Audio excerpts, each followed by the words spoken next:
Исландский мох или цитрария исландская. Ваше спасение от любого кашля. Растет в светлых лесах, барах сосновых в средней полосе. Выглядит вот таким образом. Вы можете подробности узнать в интернете. Спасает очень хорошо за несколько дней. Добавляете в кастрюльку, заливаете кипятком.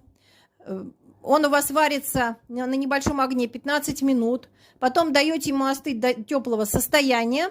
Процеживаете через ситечко и тряпочку. Пить 3-4 раза в день по 100-150 мл в теплом виде. Можно добавить кипятка или немножечко подогреть в микроволновке.